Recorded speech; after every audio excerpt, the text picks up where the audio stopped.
গত লোকসভা নির্বাচনের সময় কেন্দ্র সরকারের স্বরাষ্ট্রমন্ত্রী অমিত শাহ অনেক প্রতিশ্রুতি দিয়েছে কামতাপুরের মানুষের, কেটার কুচবিহারের মানুষকে।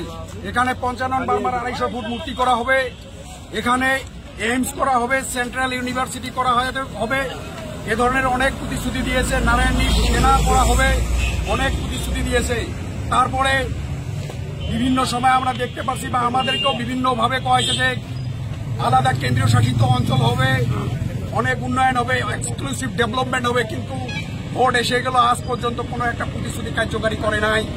তাই আমরা এখানে অবস্থান বিক্ষোভ কার্যসূচির দ্বারা, যেহেতু আমাদের কুচবিহারের সন্তান নিশীথ প্রামাণিক, উনি স্বরাষ্ট্র প্রতিমন্ত্রী, ওনার বাড়িতে আমরা একটা গণতান্ত্রিক, ওনার এরিয়ায় একটা গণতান্ত্রিক অবস্থান বিক্ষোভ কার্যসূচি আমরা পালন করার সিদ্ধান্ত নিয়েছি। কিন্তু সকাল থেকেই আমাদের কর্মীর উপর অনেক ধরনের অত্যাচার করা হয়, ভয় ভাবুকি দেখা হয়। এখানে আমাদের অনেক কর্মী আসার পরেও আমাদের কর্মীকে এখানে অবস্থান বিক্ষোভে সামিল হওয়ার ক্ষেত্রে বাধা দেওয়া হয়েছে।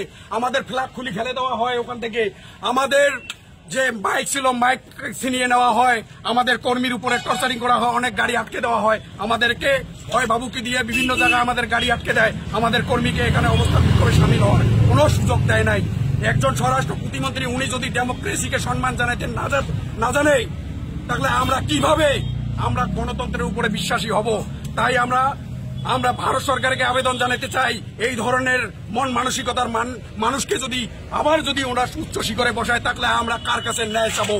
আমাদের অভাব আছে, আমাদের অভিযোগ আছে, আমাদের রাজ্য ভাষার কথা আছে, আমরা উগলাই বলতে আসছি। ওনার সঙ্গে, ওনার কর্মীদের সঙ্গে কোনো আমরা ঝগড়াঝাটি করতে আসি নাই। কিন্তু যেভাবে আমাদেরকে ওখানে অবস্থান বিক্ষোভ কার্যসূচি করার মতো কোনো পরিবেশ ওখানে ছিল না, আমাদের উপরে অনেক ধরনের টর্চার করার ওরা পরিকল্পনা করছিল। তাই এই ধরনের নোংরা কার্যকে আমরা তীব্রভাবে নিন্দা জানাই, ধিক্কার জানাই। আগামী দিনে যাতে এই কার্যগুলো বন্ধ হয়, আমরা চাই সুস্থ রাজনৈতিক বাতাবরণ, আমরা চাই এই অঞ্চলের ডেভেলপমেন্ট, আমরা চাই যে সার্বিকভাবে সবাইকে নিয়ে একটা গণতান্ত্রিক পথেই আমরা যাতে আমাদের সংগ্রামকে চালিয়ে যেতে পারি।